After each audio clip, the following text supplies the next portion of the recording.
Kakapasok lamang na balita, hindi na tinantanan ng United States of America ang Iran. Nagsagawa na naman ng pinakabagong pag-atake. Samantala ang Bahrain, Kuwait, Jordan ay nag-respond na rin sa mga ginawang pag-atake ng Iran. Yan ang ating pag-uusapan sa videong ito. Pero bago ang lahat mga kaibigan, baka pwedeng makahingi ng kaunting pabor. I-subscribe mo na ang napakaliit na channel na ito. At dahil nandito ka na rin lang naman, wala naman sigurong kawalan kung samahan mo na ng matamis mong like ang videong ito at i-click na rin ang notification bell. Napakalaking tulong na yan para sa aming mga content creators.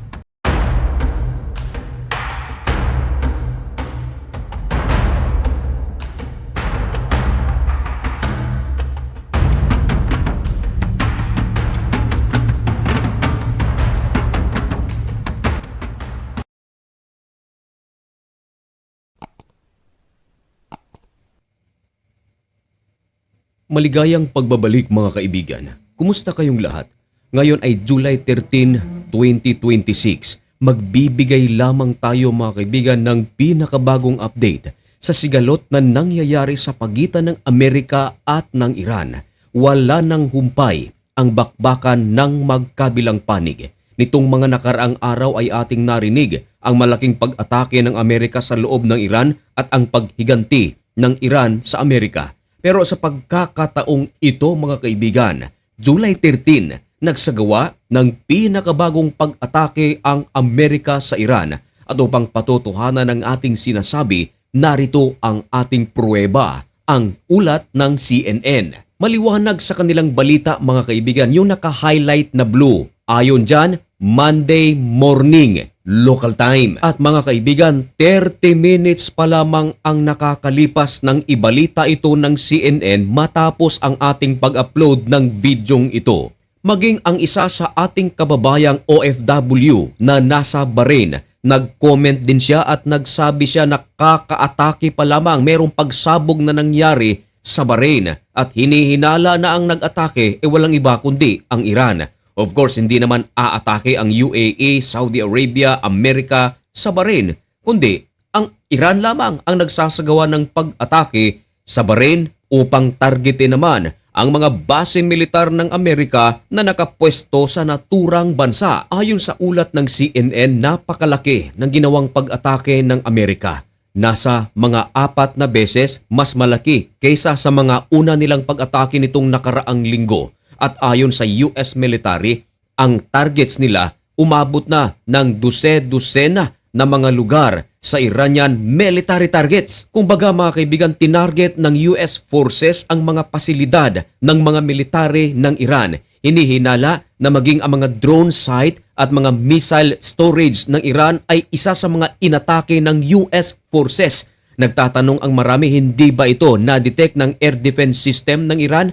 Well, ang ulat mga kaibigan, noong mga nakaraang araw ay naunang tinarget ng Amerika ang air defense system ng Iran. Marami ang mga nagsasabi na isa ito sa mga dahilan kung bakit merong mga pag-atake ang Amerika ngayon na hindi na-detect ng Iran sapagkat marami sa mga air defense system ng Iran ay wasak sa ngayon. At hindi lang yan mga kaibigan, ang coastal surveillance ng Iran winasak din ng puwersa ng mga kano. At ayon sa naulat, ang naturang pag-atake ng Amerika, ang pinakabagong pag-atake, meron ng kumpirmado, isa ang nasawi. Marami ang sugatan. Of course mga kaibigan, merong mga infrastructures ang nawasak sa naturang pag-atake. Hindi pa alam kung ilan ang kabuuang nasawi sa naturang pag-atake o ilan ang kabuuang sugatan sapagkat kakabalita pa lamang ng pangyayaring ito. At mga kaibigan, nagsagawa ng retaliatory strike ang Iran. Ibinalita pa rin ng CNN, ang Bahrain, Kuwait at Jordan mga kaibigan ay kumilos na upang pabagsakin ang mga missile o drone na ginamit ng Iran upang sila ay maghiganti sa mga base militar ng Amerika. Kung baga mga kaibigan, naka-activate ngayon ang mga air defense system ng Bahrain, ng Kuwait at ng Jordan dahil maya-maya ang mga ginagawang pag-atake ng Iran. Ayon sa Bahrain, nagtunugan ang kanilang mga sirena. Ang aking lamang panalangin na sana marami tayo mga OFWs kasi dyan sana ay ayos lang ang kanilang mga kalagayan. Samantala sa Jordan mga kaibigan, nagbigay na ito ng pahayag na gumana rin ang kanilang air defense system,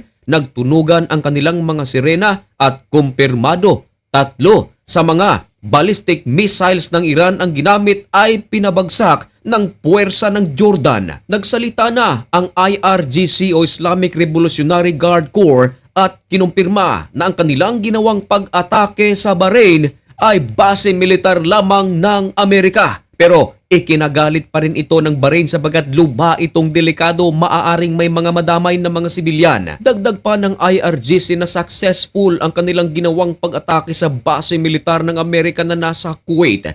Tinamaan ang missile launcher at ammunition depot ng Amerika na nasa Kuwait. Yan ay ang claim ng IRGC. Dagdag pa ng IRGC, successful din daw ang kanilang ginawang pag-atake sa base militar ng Amerika na nasa Jordan.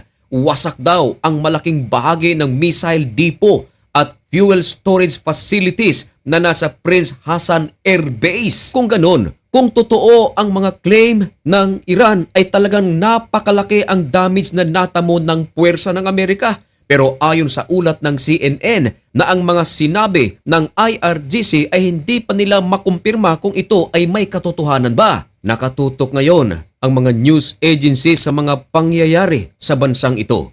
Marami ngayon ang mga nababahala.